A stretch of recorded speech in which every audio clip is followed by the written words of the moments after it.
Assalamualaikum warahmatullahi wabarakatuh. Selamat pagi, siang, sore, dan malam. Jumpa kembali dalam kuliah kita Heritage. Video kali ini adalah video terakhir dari materi kita yang ketiga, yaitu Heritage pada saat ini. Materi kali ini adalah Heritage di Indonesia.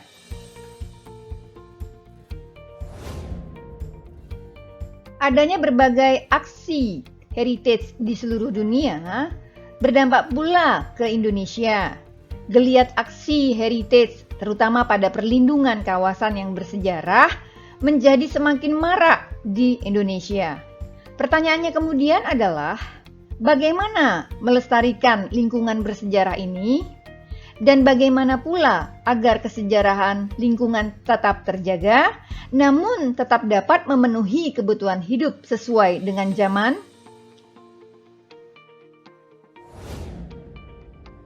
Adanya kewajiban untuk melindungi warisan dunia pada dasarnya telah dilakukan oleh pemerintah Indonesia melalui berbagai landasan hukumnya. Yang pertama adalah undang-undang, yaitu Undang-Undang Republik Indonesia Nomor 5 Tahun 1992 tentang Cagar Budaya yang diperbaharui dengan Undang-Undang Republik Indonesia Nomor 11 Tahun 2010. Di dalamnya dikatakan bahwa cagar budaya berupa benda, bangunan, bahkan struktur, situs, dan kawasan perlu dikelola oleh pemerintah dan pemerintah daerah dengan meningkatkan peran serta masyarakat untuk melindungi, mengembangkan, dan memanfaatkan cagar budaya tersebut.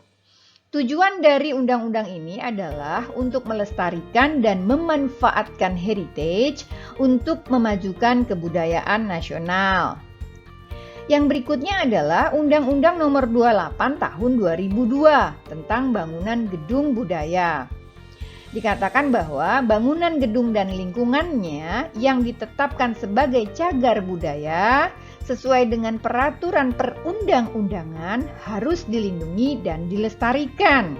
Ini berarti pemerintah sudah mengetahui dengan pasti bahwa heritage merupakan sebuah warisan yang harus dilindungi. Selanjutnya ada pula Undang-Undang Nomor 26 Tahun 2007 tentang penataan ruang yang menyiratkan pentingnya memperhatikan nilai budaya dalam penyelenggaraan penataan ruang. Jadi tidak hanya semata oleh fisik saja, tapi juga ada nilai budayanya. Kemudian Peraturan Pemerintah Nomor 36 Tahun 2005 tentang Peraturan Pelaksanaan Undang-Undang Nomor 28 Tahun 2002 tentang bangunan gedung. Selanjutnya Peraturan Menteri PUPR Nomor 1 Tahun 2015 tentang bangunan gedung cagar budaya yang dilestarikan. Saat ini, Indonesia telah memasuki lebih dari 1 dekade gerakan pelestarian pusaka Indonesia. Berangkat dari masih banyaknya yang belum paham terhadap istilah heritage, heritage hanya dikatakan sebagai warisan budaya, cagar budaya, heritase, dan lain sebagainya, maka dilakukanlah usaha penguatan pemahaman pusaka oleh para pekerja pemerhati pelestarian di Indonesia. Mereka menyepakati tentang pusaka Indonesia. Pada tahun 2003 dikatakan sebagai Tahun Pusaka Indonesia. Mereka menyelenggarakan sebuah konvensi dengan tema merayakan keanekaragaman. Kegiatan ini dilakukan oleh Jaringan Pelestarian Pusaka Indonesia bekerja sama dengan International Council on Monuments and Sites Indonesia atau ICOMOS, kemudian dengan Kementerian Kebudayaan dan Pariwisata Republik Indonesia. Mereka mendeklarasikan Piagam Pelestarian Pusaka Indonesia 2003 atau Indonesia Charter for Heritage Conservation. Kemudian piagam ini merupakan piagam yang pertama dimiliki Indonesia dalam menyepakati etika dan moral pelestarian pusaka. Selanjutnya, kesepakatan di Jaringan Pelestarian Pusaka Indonesia adalah bahwa heritage adalah pusaka yang tidak sekedar berarti warisan atau heirloom atau legasi semata.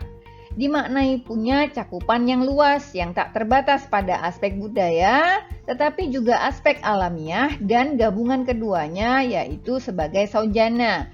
Saujana ini diambil dari gubahan Ismail Marzuki pada lagu Indonesia Pusaka. Ditegaskan pula dalam Piagam Pelestarian Pusaka Indonesia pada tahun 2003 ini beberapa hal. Yang pertama, bahwa pelestarian melibatkan pegiat dan kelompok pelestari se-Nusantara. Kemudian, mendorong upaya pelestarian kehidupan. Jadi tidak hanya pelestarian heritage, tapi bagaimana kehidupan juga dapat lestari. Kemudian, tidak hanya warisan karya budaya dari masa lalu saja, tapi juga karya budaya mutakhir yang bernilai pusaka serta alam juga harus dilestarikan. Selanjutnya juga disepakati bahwa harus membumikan ranah pelestarian tanpa meninggalkan keutuhan konteks. Artinya tidak hanya menjaga, melindungi, tapi juga bisa dimanfaatkan. Dan juga disepakati bahwa pusaka Indonesia terdiri dari pusaka alam, pusaka budaya, dan pusaka saujana atau gabungan alam dan budaya. Lalu kemudian, apa saja pusaka alam itu? Yaitu bentukan alam yang istimewa, yang terdiri dari air, sungai, danau, jeram, curug, gunung, sawah, lembah, bukit, ngarai, tanah, batu, hutan, flora, dan fauna. Lalu, apa saja yang termasuk pusaka budaya? Pusaka budaya adalah hasil cipta, rasa, karsa, dan karya yang istimewa secara sendiri-sendiri sebagai kesatuan bangsa Indonesia dan dalam interaksinya dengan budaya lain sepanjang sejarah keberadaannya. Termasuk di dalamnya adalah seni kriya, seni sastra, seni lukis, seni ukir, seni pahat, seni patung, seni tari, seni musik, seni suara, seni pertunjukan, dan juga seni rakyat. Dan apa kemudian pusaka saujana? Pusaka saujana adalah gabungan pusaka alam dan pusaka budaya dalam kesatuan ruang dan waktu yang luas. Yang termasuk di dalamnya misalnya rumah adat, keraton, istana, agama, ritual, adat istiadat, tradisi, suku, lingkungan, mata pencaharian, kehidupan, situs, candi, desa, kampung, hingga dusun. Semua itu adalah pusaka saujana. Ditetapkannya tahun 2003 sebagai Tahun Pusaka Indonesia menjadikan banyak komunitas yang peduli terhadap heritage dan bergerak dengan berbagai cara. Misalnya saja bahkan dilakukan pula oleh koalisi masyarakat sipil dalam rangka penyelamatan hutan Indonesia dan iklim global. Langkah-langkah yang dilakukan adalah membuat komitmen untuk kebijakan nasional nol deforestasi atau menjaga agar tidak ada hutan yang hilang. Kemudian adanya komitmen untuk kebijakan nasional adaptasi dalam rangka mengelola aspek kerentanan pesisir dan laut Indonesia, adanya reklamasi pesisir. Kemudian komitmen untuk prioritas pada energi yang terbarukan yang lebih berkeadilan sosial. Ini untuk menanggapi iklim sehingga alam juga tidak rusak. Dan kemudian adanya komitmen untuk pengakuan dan penghormatan masyarakat lokal dengan pengetahuan lokalnya dalam melakukan berbagai pembangunan di Indonesia. Nah, berbagai aktivitas atau aksi terhadap heritage ini sebetulnya banyak bisa dilakukan di Indonesia. Indonesia memiliki berbagai potensi cagar budaya, banyak bangunan atau kawasan kolonial, kawasan-kawasan yang mana merupakan bagian dari pembangunan atau sejarah berdirinya sebuah kawasan, bahkan bangunan-bangunan tradisionalnya. Hebatnya lagi, Indonesia banyak memiliki event-event budaya, sebut saja misalnya sekatenan, robok-robok, dan lain sebagainya. Belum lagi alam Indonesia yang luar biasa indahnya dan juga dilakukan pengelolaan alam oleh masyarakat tradisi yang luar biasa sehingga pelestarian dilakukan oleh mereka dengan hanya melakukan tradisi atau budaya tersebut. Jadi, tanpa sebuah pengelolaan yang canggih atau mutakhir, justru dengan pengelolaan yang sederhana justru dapat meningkatkan atau menjaga pelestarian daripada alam tersebut. Berbagai potensi ini menjadikan Indonesia memiliki banyak kawasan pusaka. Apa itu kawasan pusaka? Yaitu suatu daerah yang memiliki beberapa objek pusaka, baik itu berupa bentangan alam, benda-benda, serta aktivitas lainnya yang merupakan satu kesatuan yang saling mendukung dan saling melengkapi.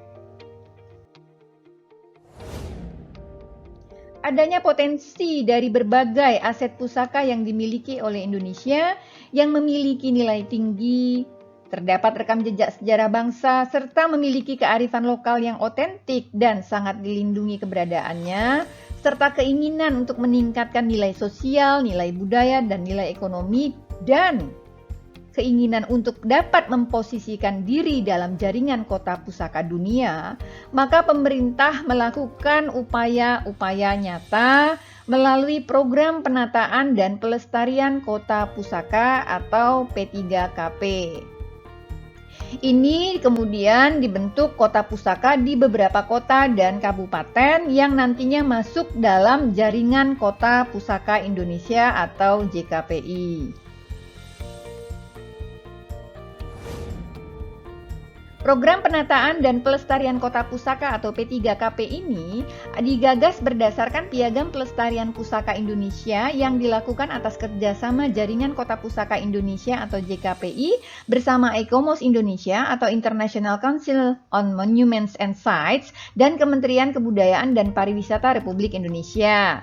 Program ini merupakan program Kementerian Pekerjaan Umum dan Perumahan Rakyat melalui Direktorat Jenderal Cipta Karya, Direktorat Bina Penataan Bangunan bekerja sama dengan Badan Pelestarian Pusaka Indonesia atau BPPI. Program ini merupakan salah satu wujud komitmen pemerintah dalam menjalankan amanat undang-undang yang telah disampaikan di awal.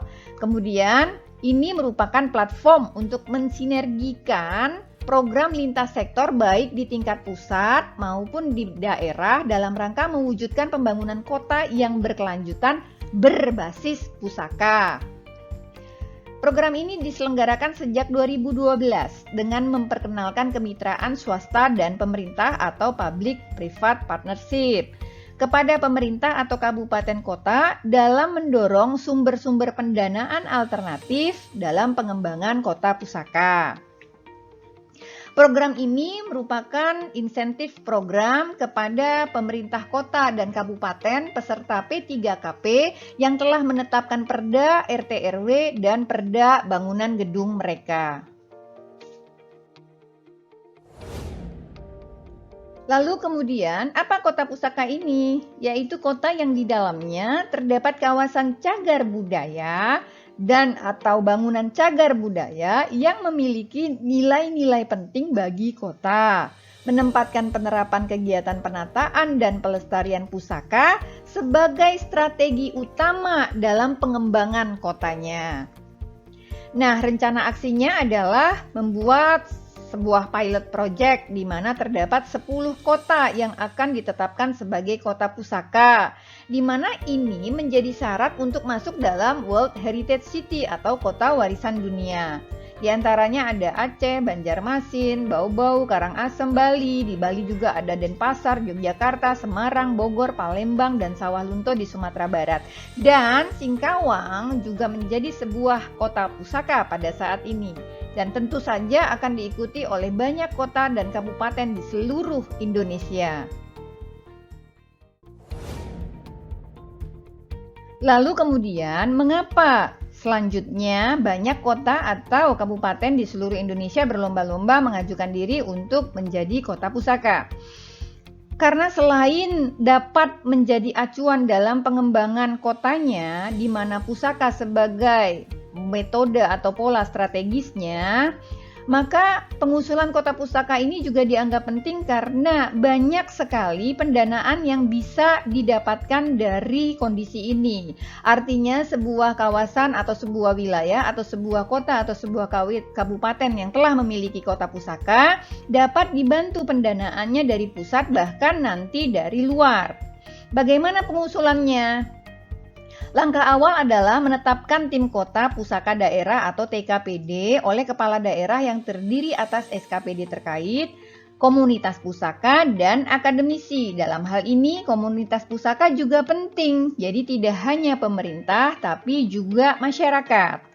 Selanjutnya dibuat proposal, di mana di dalamnya terdapat secara garis besar ada arah kebijakan pemerintah dalam pelestarian kota pusaka tersebut. Ada gambaran potensi tentang aset pusaka, ada pemetaan bagaimana para pemangku kepentingan harus bekerja sama dan bertanggung jawab terhadap aset pusaka tersebut. Dan di dalamnya juga terdapat rencana aksi kota pusaka atau RAKP. Nah, ini semua menjadi salah satu indikator yang menunjukkan komitmen pemerintah daerah atau pemerintah kota dalam mengikuti P3KP. Selanjutnya, proposal ini akan dinilai oleh tim independen. Demikian akhir dari materi kita tentang aksi heritage di Indonesia yang merupakan bagian akhir dari materi ketiga heritage, yaitu heritage saat ini. Untuk materi-materi yang lain, silahkan diikuti video-video selanjutnya. Demikian, selamat pagi, siang, sore, dan malam. Assalamualaikum warahmatullahi wabarakatuh.